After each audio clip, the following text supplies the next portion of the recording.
Baik, shalom. Selamat malam, bagi saya yang terkasih dalam Tuhan. Salam jumpa kembali bersama saya di dalam acara Ngopi Asik di malam hari. Puji Tuhan, ya. Hari ini tanggal 30 Maret 2021 dan saya menyapa dulu yang baru bergabung. Shalom, ada Ibu Erika. Apa kabar Ibu Erika? Shalom. Ya, puji Tuhan.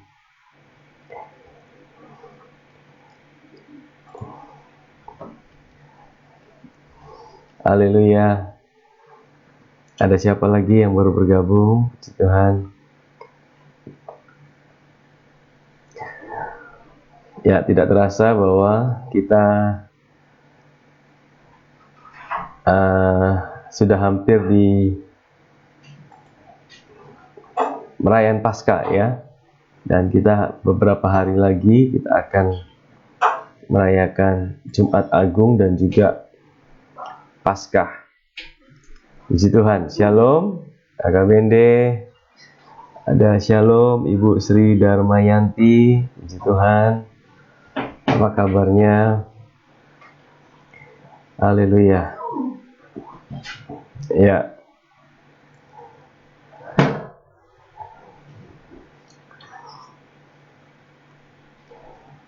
Baik, sambil kita menanti yang lain lagi, malam hari ini saya akan share dari Yohanes pasal 13, ya. Beberapa hari menjelang Yesus disalibkan. Ada Ko Adrian Leong, shalom Koyen, apa kabar? Puji Tuhan, ya. Saya percaya kita semua dalam keadaan baik, ya. Ada Ibu Diana, shalom, selamat malam.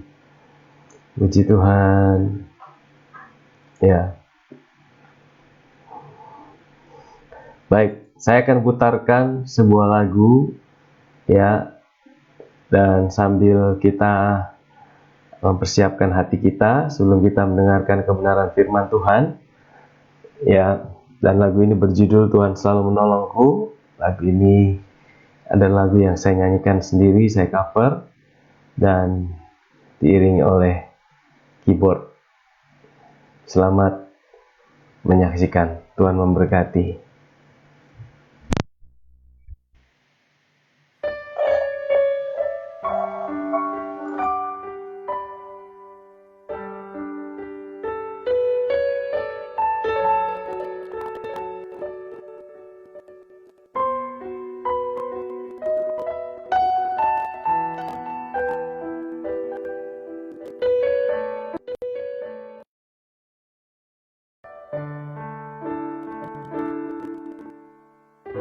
Musim akan selalu berganti,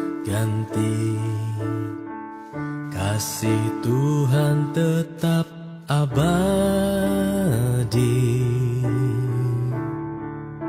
tak akan berubah sampai selamanya. Ku tetap percaya, ku yakin Tuhan memberkati, ku yakin Tuhan melindungi.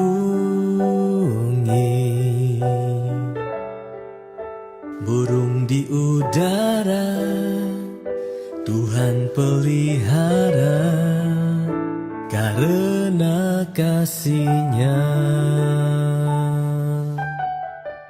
Tuhan selalu menolongku,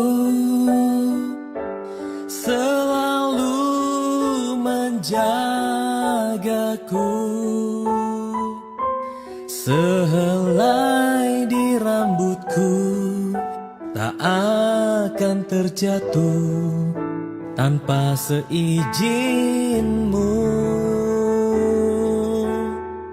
Tuhan selalu menolongku, selalu menjagaku. Dia mengenyangkanku dan peliharaku seumur hidupku. Ku yakin Tuhan memberkati, ku yakin Tuhan melindungi. Burung di udara Tuhan pelihara karena kasih-Nya. Tuhan selalu menolongku, selalu menjagaku. Sehelai di rambutku tak akan terjatuh tanpa seizin-Mu. Tuhan selalu menolongku, selalu menjagaku. Dia mengenyangkanku dan peliharaku seumur hidupku. Tuhan selalu menolongku, selalu menjagaku. Dia mengenyangkanku dan peliharaku seumur hidupku. Dia mengenyangkanku dan peliharaku seumur hidupku. Dia mengenyangkanku dan peliharaku seumur hidupku.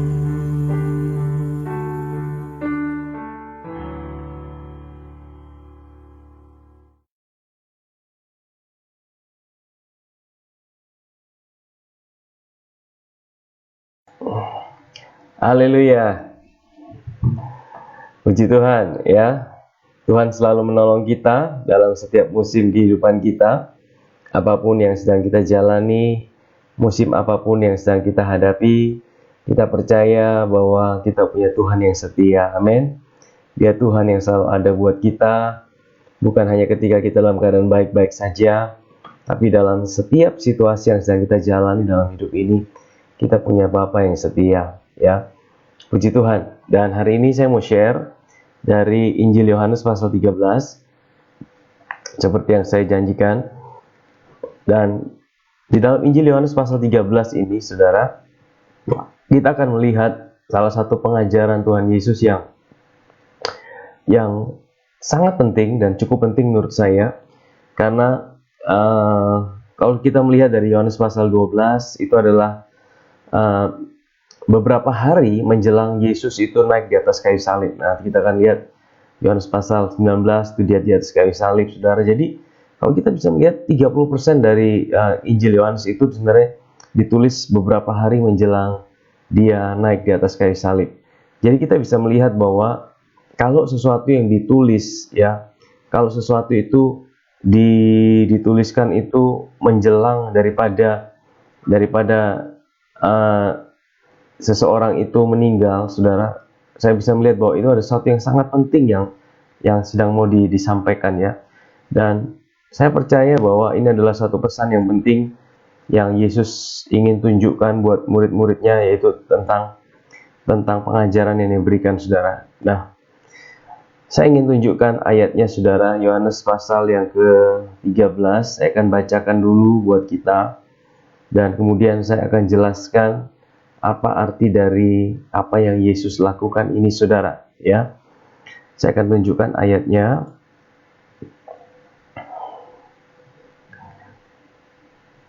Sebentar.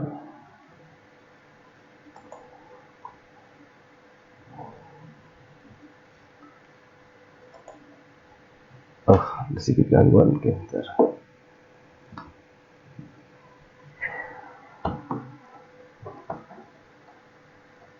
Sebentar, ayatnya belum muncul.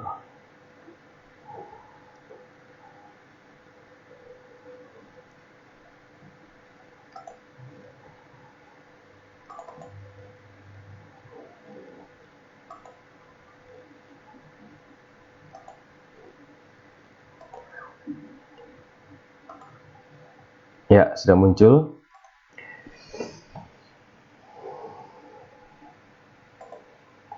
Ya, Pak bisa lihat di layar. Yohanes pasal 13. Sementara itu, sebelum hari raya Paskah mulai, Yesus telah tahu bahwa saatnya sudah tiba untuk beralih dari dunia ini kepada Bapa. Sama seperti ia senantiasa mengasihi murid-muridnya, demikianlah sekarang ia mengasihi mereka sampai kepada kesudahannya. Mereka sedang makan bersama dan iblis telah membisikkan rencana dalam hati Yudas Iskariot, anak Simon, untuk mengkhianati dia. Yesus tahu bahwa Bapanya telah menyerahkan segala sesuatu kepadanya dan bahwa ia datang dari Allah dan ia kembali kepada Allah. Lalu bangunlah Yesus dan menanggalkan jubahnya. Lalu ia mengambil sehelai kain lenan dan mengikatkannya kepada pinggangnya. Kemudian ia menuangkan air ke dalam sebuah basi dan mulai membasuh kaki murid-muridnya, lalu menyekanya dengan kain yang terikat pada pinggangnya. Maka sampailah ia kepada Simon Petrus. Kata Petrus kepadanya, "Tuhan, engkau hendak membasuh kakiku?" Jawab Yesus kepadanya, "Apa yang kuperbuat engkau tidak tahu sekarang, tapi engkau akan mengertinya kelak." Kata Petrus kepadanya, "Engkau tidak akan membasuh kakiku sampai selama-lamanya." Jawab Yesus, "Jikalau aku tidak membasuh engkau, engkau tidak akan mendapat bagian di dalam aku." Kata Simon Petrus kepadanya, "Tuhan, jangan kakiku saja, tapi juga tangan dan kepalaku." Kata Yesus kepadanya, "Barang siapa telah mandi, ia tidak usah membasuh diri lagi, selain membasuh kakinya, karena ia sudah bersih seluruhnya. Juga kamu sudah bersih, hanya tidak semua. Sebab ia tahu siapa yang akan menyerahkan dia. Karena itu ia berkata, tidak semua kamu bersih." Dan sudah ia membasuh kaki mereka, lalu ia mengenakan pakaiannya dan kembali ke tempatnya. Lalu ia berkata kepada mereka, "Mengertikah kamu apa yang telah kuperbuat padamu? Kamu menyebut aku guru dan Tuhan, dan katamu itu tepat, sebab akulah guru dan Tuhan. Jadi jikalau aku membasuh kakimu, aku yang adalah Tuhan dan gurumu, maka kamu pun wajib saling membasuh kakimu. Sebab aku telah memberi suatu teladan kepadamu, supaya kamu juga berbuat sama seperti yang telah kuperbuat kepadamu." Nah, bagi kita yang terkasih dalam Tuhan, ya, kita akan bahas dari sampai ayat 15 ini, saudara. Ini adalah kisah di mana, ya, tadi saya bilang bahwa beberapa hari sebelum Yesus itu naik ke surga, bukan naik ke surga, naik ke atas kayu salib, dan dia mati di atas kayu salib. Dan saudara, saya suka ya yang dituliskan ini, saudara. Ayat 13 dimulai dengan kata, sementara sebelum hari raya Paskah dimulai, Yesus telah tahu bahwa saatnya sudah tiba untuk beralih dari dunia ini kepada Bapa. Saudara, hanya satu-satunya manusia di dunia ini, saudara, yang tahu apa yang akan terjadi persis yang di depannya, saudara. Kenapa saya katakan manusia? Karena Yesus bukan hanya sekedar Allah, tapi dia Allah yang menjadi manusia. Saudara, ini satu hal yang sangat luar biasa, saudara.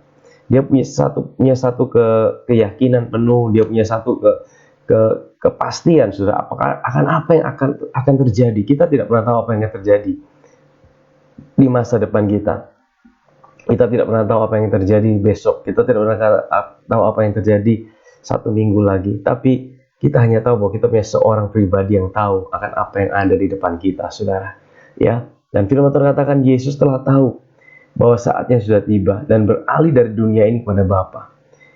Dan seringkali kalau kita baca di Injil, di pasal-pasal sebelumnya, selalu dikatakan, "Waktuku belum tiba, Ibu. Saatku belum tiba, Ibu." Ya, Yesus selalu bilang, "Saatku belum tiba." Beberapa kali dia mau ditangkap, beberapa kali dia mau dibunuh, beberapa kali dia mau dilempari batu. Dan firman Tuhan katakan, saatnya dia belum tiba. Sehingga apa, saudara? Yesus tidak pernah bisa dibunuh. Yesus tidak pernah bisa ditangkap. Yesus mati karena dia menyerahkan dirinya, saudara. Dan firman Tuhan katakan, Yesus telah tahu bahwa saatnya sudah tiba untuk beralih dari dunia ini kepada Bapa. Sama seperti ia senantiasa mengasihi murid-muridnya, demikianlah sekarang ia mengasihi mereka sampai pada kesudahannya. Saudara, ini satu peneguhan dan satu kepastian yang Tuhan berikan buat kita juga. Yesus berikan sebuah kepastian bahwa kasihnya itu tidak pernah berubah, saudara.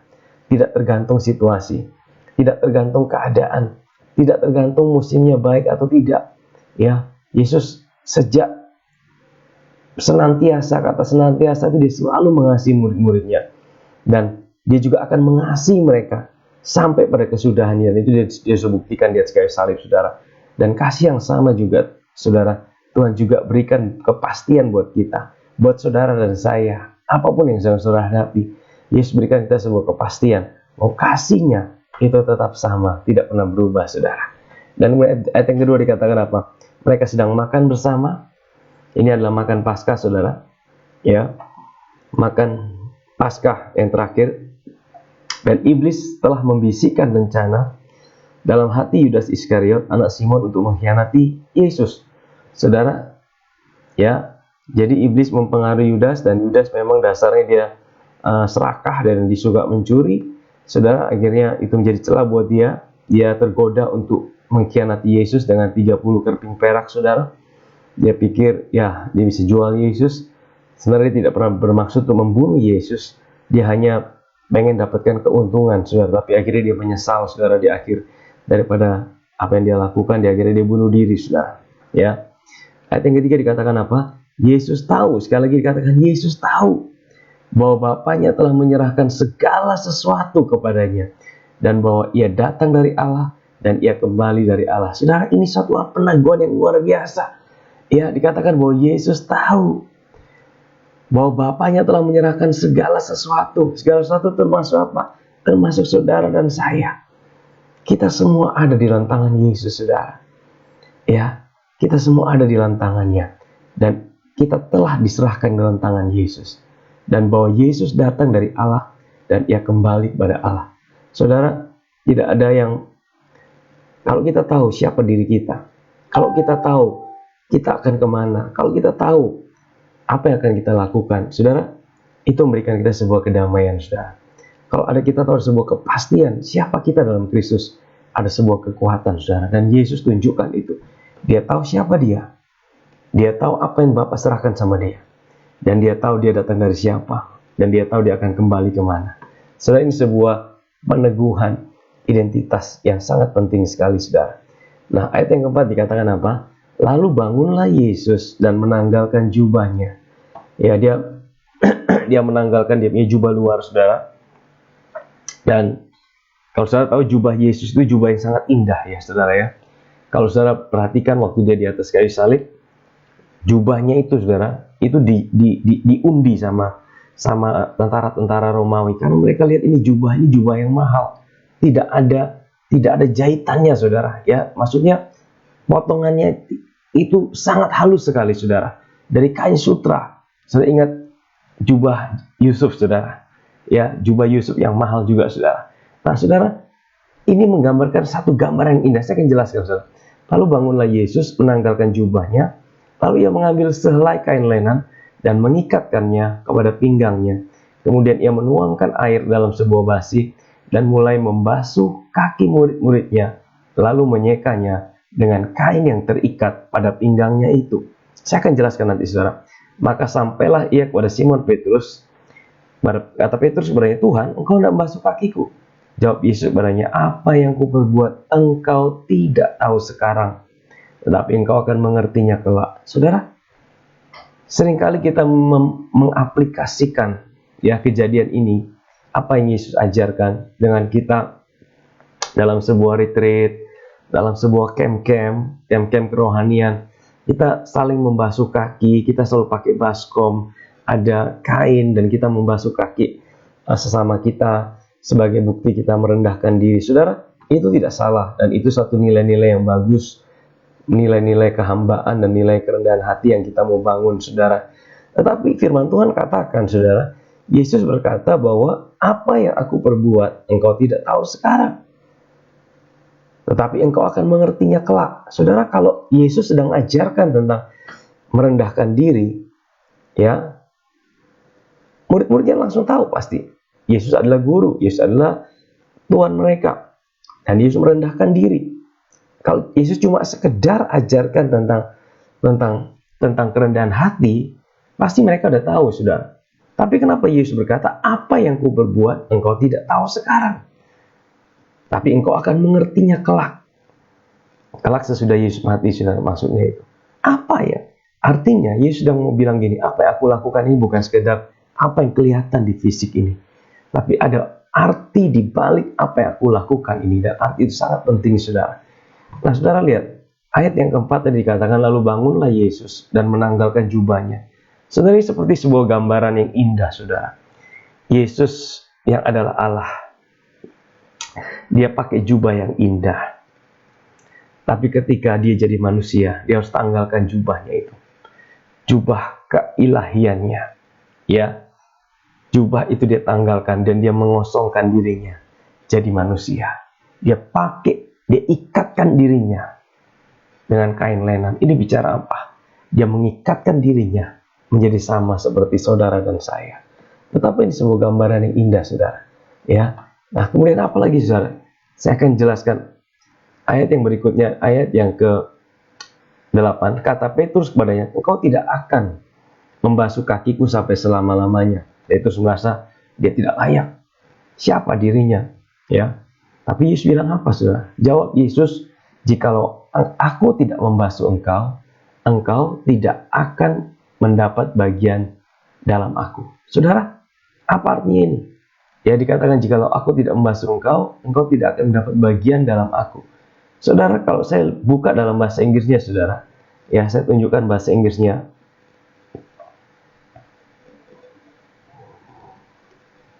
Ya, ayat yang ke-8, saudara bisa lihat. Peter said to him, you shall never wash my feet. Jesus answered him, if I do not wash you, you have no part with me.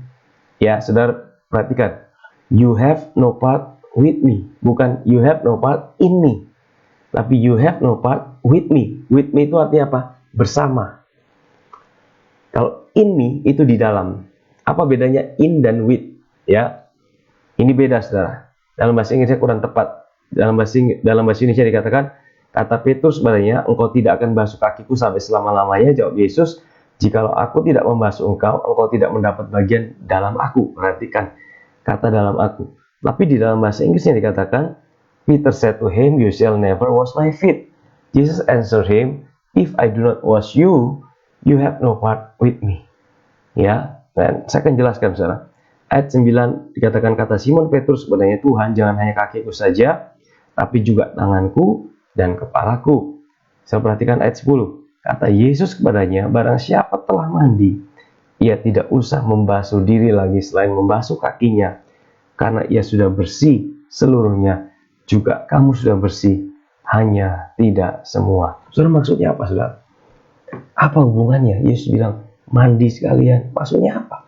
Dia terus bilang, Tuhan, kalau gitu jangan cuma kakiku dong, tanganku juga, kepalaku juga. Yesus bilang apa? Barang siapa sudah mandi, dia tidak usah lagi membasuh. Dia tidak usah membasuh diri lagi selain membasuh kakinya. Maksudnya apa? Maksudnya apa, saudara? Saudara, dari Yesus sedang kasih pesan gini. Kata mandi di sini adalah Yesus sedang bicara tentang nanti waktu dia mati. Setiap orang yang percaya kepada dia, kita akan dibasuh di dalam darah Yesus. Ya, kata mandi itu bicara tentang kelahiran baru, kita dibasuh oleh darah Yesus. Saudara tahu, yang membuat kita layak, saudara, yang membuat hari ini kita bisa lahir baru, yang membuat hari ini kita bisa Roh Kudus bisa tinggal dalam hidup kita, bukan karena kita tidak pernah gagal, bukan karena kita layak, bukan karena kita baik, tapi yang membuat hari ini Roh Kudus bisa tinggal dalam hidup kita karena kita dibasuh oleh darah Anak Domba Allah. Ya, karena setiap kita yang percaya, kita dibasuh di dalam darahnya. Darahnya itulah yang menguduskan kita. Darahnya itulah yang melayakkan setiap kita. Darahnya itulah yang membuat hari ini Roh Kudus bisa tinggal di dalam hidup kita untuk selama-lamanya, dan dia tidak bisa tinggalkan kita. Jadi saudara, Yesus sedang kasih sebuah gambaran waktu dia mati ini. Kita yang percaya pada dia, kita ini dibasuh di dalam darahnya. Saudara harus percaya, waktu saudara percaya pada Yesus, darah Yesus itu selalu membasuh hidup saudara dan saya. Satu kali untuk selama-lamanya, ya. Darahnya itu tidak pernah meninggalkan kita. Darahnya itu selalu membasuh kita, memberikan kita sebuah jaminan garansi bahwa kita selalu ada di dalam Dia. Nah, tapi apa yang Yesus bilang, ya? Apa yang Yesus bilang dengan kalau aku tidak membasuh, sebentar, 13 tadi ya.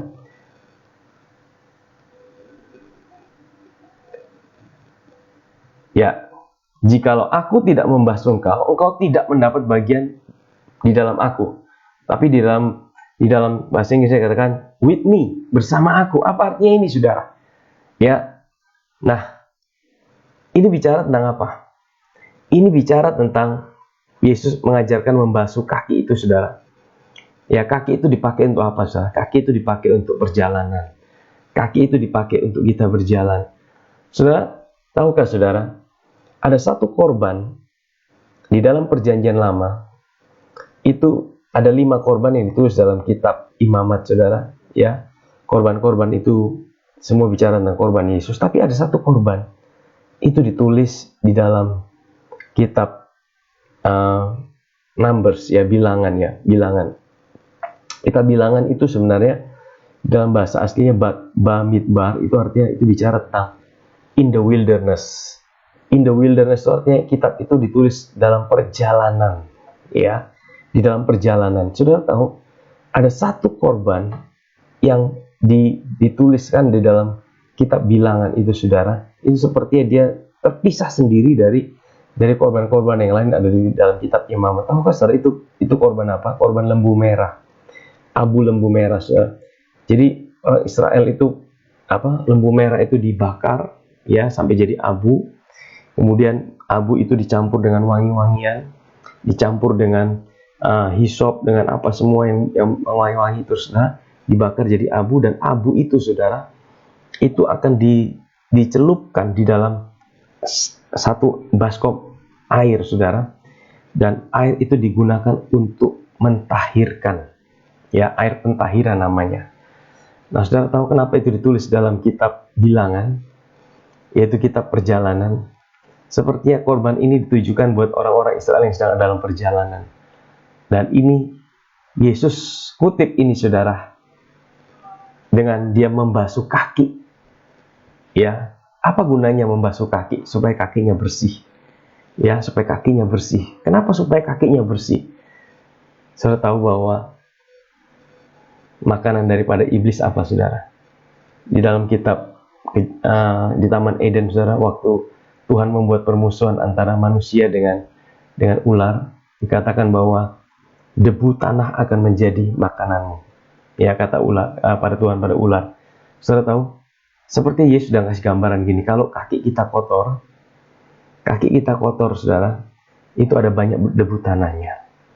Ya, kalau kaki itu tidak dibersihkan, maka kaki itu akan menjadi makanan iblis. Sebenarnya Tuhan mau kasih pesan gini. Waktu kita percaya kepada Yesus, kita sudah dimandikan satu kali untuk selamanya dengan darahnya. Saudara tidak usah khawatir akan keselamatan saudara. Waktu saudara ada dalam Kristus, darah Yesus itu menjadi jaminan hidup saudara dan saya. Tetapi dalam perjalanan kita masih butuh dibasuh. Tapi bukan lagi dibasuh dengan keselamatan, kelahiran baru, bukan, saudara. Dibasuh dengan air yang itu firman. Ya. Nah, saudara, kalau di dalam bilangan itu lembu merah, itu bicara tentang siapa? Itu tentang karya Kristus, wangi-wangian. Itu bicara tentang apa? Itu bicara tentang korban Kristus. Nah, kaki itu bicara tentang apa? Kaki itu bicara tentang hidup kita. Kita perlu terus dengar tentang karya Kristus. Ya, kita perlu terus dengar tentang karya Kristus. Kita perlu terus dengar tentang Firman yang bicara tentang apa yang Yesus kerjakan. Sehingga buat apa? Membuat pikiran kita terus selalu dimurnikan dari intimidasi, dari ketakutan, dari kekhawatiran. Saudara tahu bahwa hari-hari ini saudara, ada begitu banyak ketakutan, ada begitu banyak kekhawatiran yang ditiupkan oleh iblis, yang ditiupkan oleh kuasa si jahat itu saudara. Dia mengintimidasi kita. Dia berkata, wah kamu sakit, kamu tidak bisa sembuh. Kamu ada masalah, kamu tidak bisa ada jalan keluar. Kamu ada pergumulan, kamu tidak mungkin bisa mengalami kemenangan. Tetapi waktu kita dengar firman Kristus selalu berkata, aku sudah menyelesaikan buat engkau 2000 tahun yang lalu. Aku sudah bayar buat engkau segala kesalahanmu. Aku sudah bayar buat setiap kemenangan yang harusnya engkau miliki hari ini. Aku sudah bayar buat setiap apapun juga yang harusnya engkau terima hari ini. Saudara, kalau kita dengar intimidasi iblis, kita dengar ketakutan, itu seperti kaki kita sedang kotor, saudara. Kaki kita yang kotor itu seperti makanan buat iblis.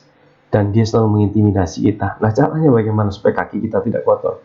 Biarkan firman yang bicara tentang Kristus dan karyanya itu membasuh hidup saudara dan saya. Itu membersihkan kita.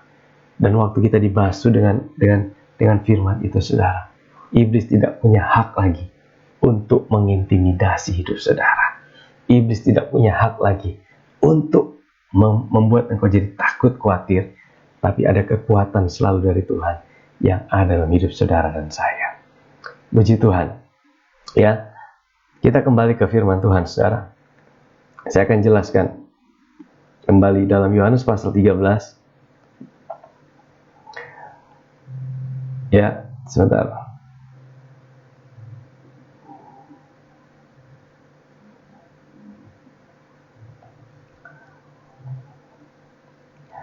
Ya, sampai ayat yang ke 11. Sebab ia tahu siapa yang akan menyerahkan dia. Memang Yudas memang akan binasa, saudara, ya. Karena itu ia berkata, tidak semua kamu bersih. Sudah ia membasuh kaki mereka yang mengenakan pakaian dan kembali ke tempatnya. Lalu ia berkata pada mereka, mengertikah kamu apa yang telah kuperbuat padamu?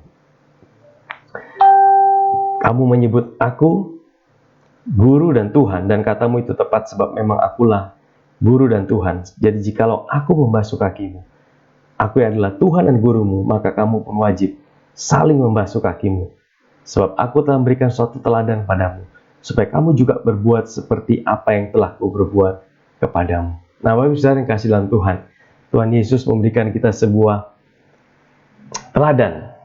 Ya, nah teladan ini bicara tentang apa? Ya, tadi selain saling merendahkan diri, tapi yang penting juga, saudara, ingat Tuhan berikan kita teladan untuk selalu saling membasuh kaki. Bicara tentang apa?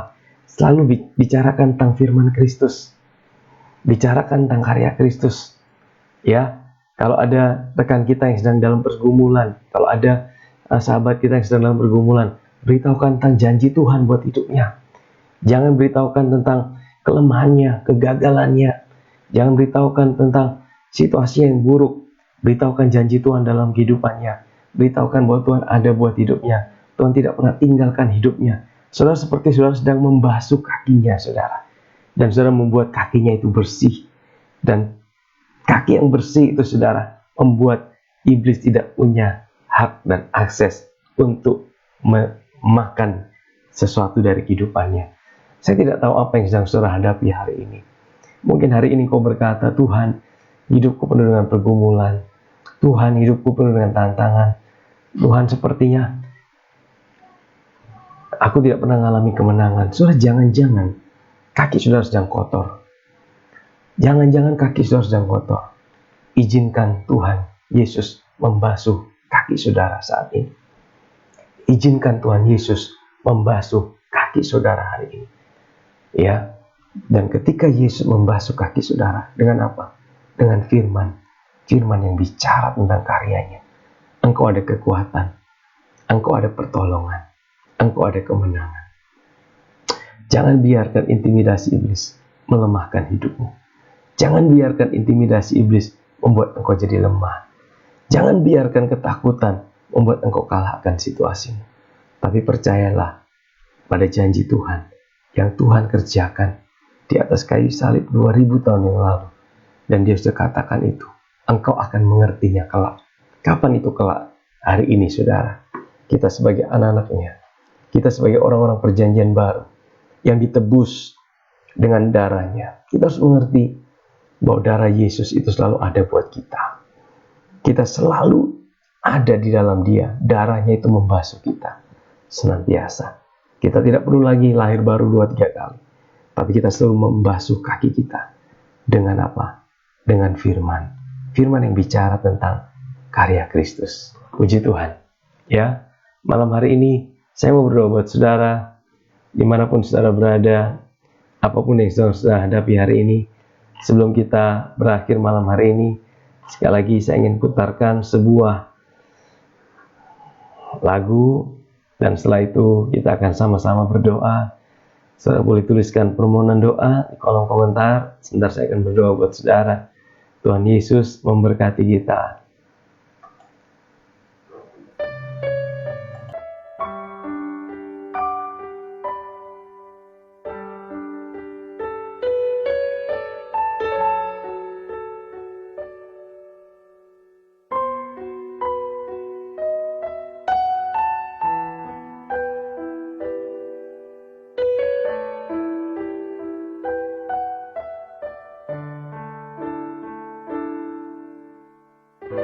Musim akan selalu berganti, kasih Tuhan tetap abadi,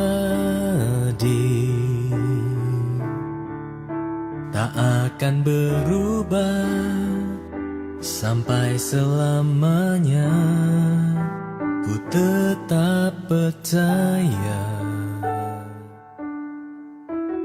ku yakin Tuhan memberkati, ku yakin Tuhan melindungi. Burung di udara Tuhan pelihara, karena kasih-Nya. Tuhan selalu menolongku, selalu menjagaku.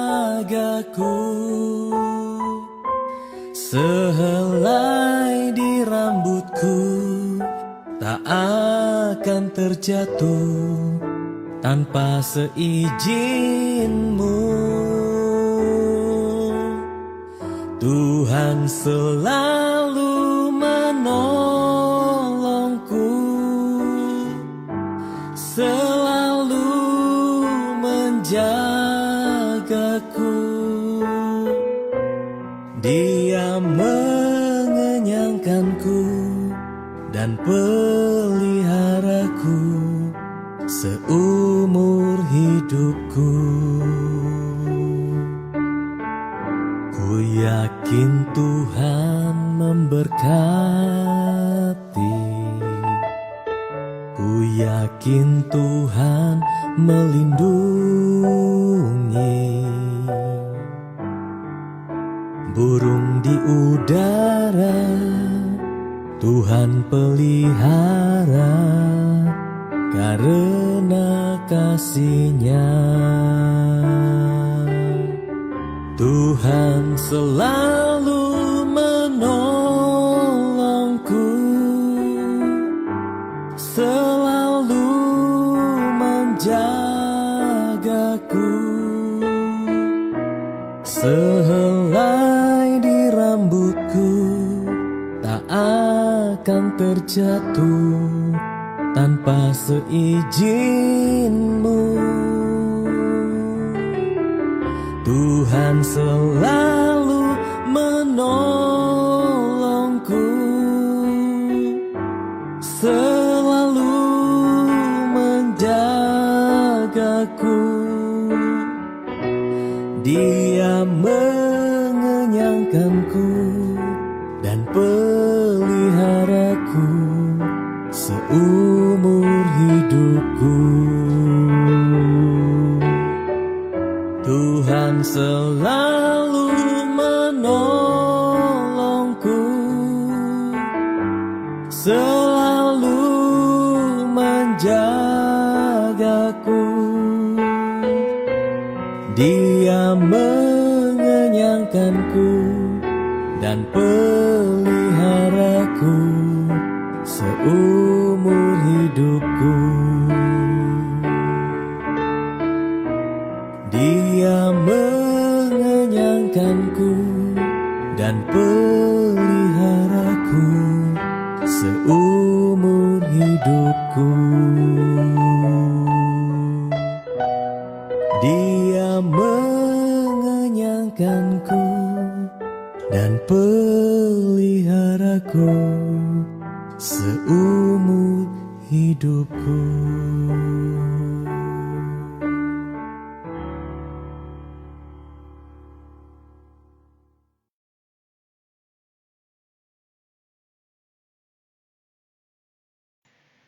Haleluya, haleluya. Puji Tuhan, ya. Kita akan segera berakhir malam hari ini. Ada permohonan doa. Saya akan berdoa buat Pak James.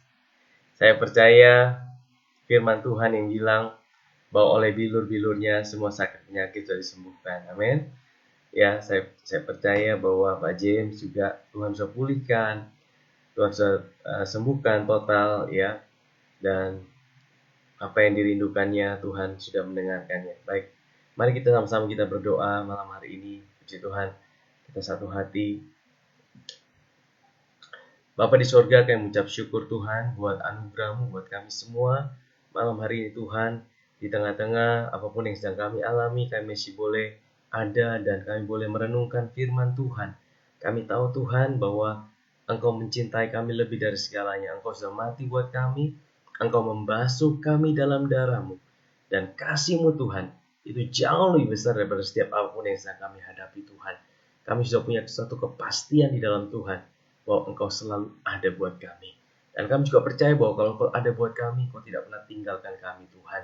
Bapa secara khusus berdoa buat anak-Mu Pak James Tule, yang menaikkan permohonan doa. Tuhan, kami percaya oleh bilur-bilur-Mu Tuhan. Tuhan, Engkau sudah sembuhkan. Engkau berkata dalam Mazmur pasal yang ke-108 berkata bahwa Engkau Tuhan yang bukan hanya mengampuni segala kesalahan kami, tapi juga Engkau juga Tuhan yang menyembuhkan segala sakit penyakit kami. Tuhan, kami percaya Tuhan, Engkau bukan hanya ampuni dosa kami, tapi Engkau juga Tuhan yang menyembuhkan segala sakit penyakit kami. Juga termasuk apa yang Pak James alami, Tuhan sembuhkan. Kami lihat dengan mata iman bahwa Tuhan sudah sembuhkan anak-Mu. Terima kasih Bapa, selain keselamatan juga kesembuhan. Dan juga berdoa buat usaha yang dirintis Tuhan. Kami percaya Tuhan memberkati tangannya. Tangannya menjadi tangan yang diberkati karena ada Kristus di dalam hidupnya. Tuhan berkati anaknya juga Jordan yang akan wisuda. Kami percaya bahwa Engkau memberkati anak-Mu ini Tuhan dengan segala kebaikan yang masa depannya gilang gemilang di dalam Kristus. Terima kasih Bapa, berdoa buat setiap umat-Mu, anak-anak Tuhan, jemaat Tuhan yang mendengarkan di rumah Tuhan. Kami mungkin tidak bisa berjumpa dengan muka, tapi kami percaya Tuhan ada buat mereka. Tuhan setia, Tuhan tidak pernah tinggalkan mereka. Tuhan berkati dengan damai sejahtera, sukacita, kekuatan yang baru selalu menyertai setiap anak-anak-Mu Tuhan. Dimanapun mereka berada, ada kasih setia Tuhan yang selalu menyertai. Terima kasih Bapa di sorga, kami mengucap syukur Tuhan. Di dalam nama Yesus kami sudah berdoa. Amin. Amin. Puji Tuhan. Baik. Selamat malam Bapak Ibu kasih dalam Tuhan. Sampai jumpa kembali di dalam acara ngopi asik yang berikutnya. Tuhan Yesus memberkati kita. Nanti besok kita ada KTM masih online, dan nanti Jumat kita akan ada ibadah Jumat Agung ya. Jumat Agung di secara onsite dan juga online. Nantikan pengumuman selanjutnya. Tuhan Yesus memberkati kita. Shalom. Sampai jumpa.